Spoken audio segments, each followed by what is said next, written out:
دنیا اس وقت ایک عالمی وبا کی لپیٹ میں ہے۔ دنیا کی تمام مشینری، سائنسدان اور محقق سر جوڑ کر بیٹھے ہیں کہ کس طرح اس موذی مرض کا توڑ نکالا جائے۔ ابھی تک پوری دنیا اس مہلک وبا سے جان چھڑوانے میں ناکام دکھائی دے رہی ہے اور یہ وبا ہزاروں انسانوں کو متاثر کر چکی ہے، لیکن دنیا میں چند ایسے مقامات بھی ہیں جن تک پہنچنا ناممکن دکھائی دے رہا ہے۔ کرگلین جزائر دنیا کے الگ ترین علاقوں میں سے ایک ہے۔ دنیاوی آبادی سے ان جزائر کا کم سے کم فاصلہ 2551 میل ماپا گیا ہے۔ یہاں پر کوئی بھی مستقل طور پر رہائش پذیر نہیں ہے۔ یہ جگہ آبادی علاقوں سے بہت دور ہے، لہٰذا یہاں پر سال میں ایک بار 50 سے 100 کے قریب فرانسیسی سائنسدان اور محققین آ بستے ہیں۔ ان جزائر کے مرکزی حصے میں بہت بڑے بڑے گلیشیئرز پائے جاتے ہیں جو لگ بھگ 1 میل تک پھیلے ہوئے ہیں۔ اس پہاڑی سلسلے کی دوری سطح سمندر سے 6004 فٹ بلند ہے۔ یہاں کی آب و ہوا اس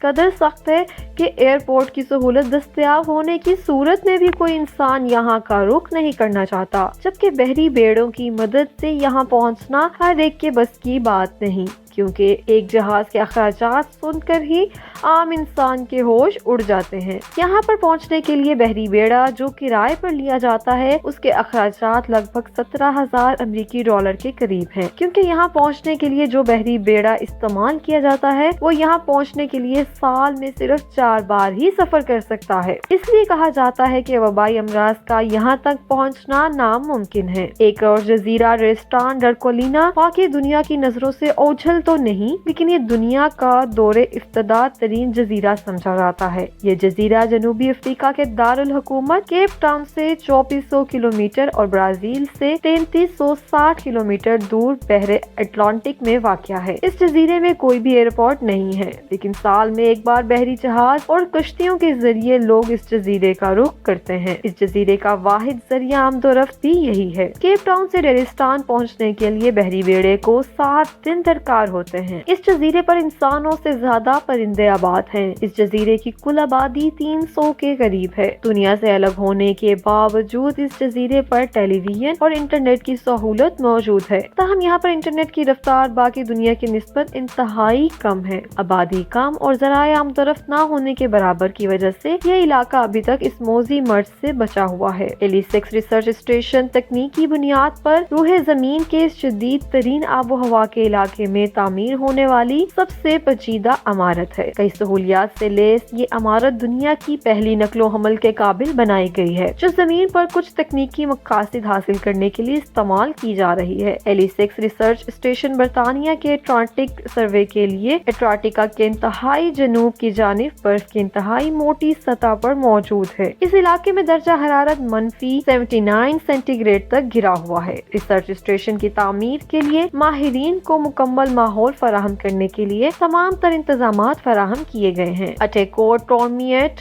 گرینڈ لینڈ کا یہ علاقہ گاؤں اپنے نام کی مانند ہی عجیب ہے۔ یہ ایک ایسا گاؤں ہے جہاں تک سیاحوں کی رسائی ممکن ہے۔ مشرقی گرین لینڈ کے اس گاؤں کی آبادی صرف 450 افراد پر مشتمل ہے، جبکہ اس گاؤں کی تاریخ بھی زیادہ پرانی نہیں ہے۔ اس شہر کو آباد ہوئے بھی 100 سال سے کم عرصہ گزرا ہے۔ یہ ایک شکاری علاقہ ہے۔ یہاں کے برفانی ریچھ اور وہیل مچھلیاں شکاریوں کو مصروف رکھتی ہیں۔ یہ ایک ایسا علاقہ ہے جہاں پر موسم کسی بھی وقت کروٹ بدل لیتا ہے، لیکن ان تمام مشکلات حالات کے باوجود سیاح یہاں پر آنا پسند کرتے ہیں۔ اس علاقے میں پہنچنے کے محض 2 ہی راستے ہیں، سمندری اور فضائی راستہ۔ کم آبادی اور منفرد خصوصیات کی وجہ سے یہی سمجھا جاتا ہے کہ یہ علاقہ بھی دنیا میں پھوٹنے والی وباؤں سے ابھی تک محفوظ ہے۔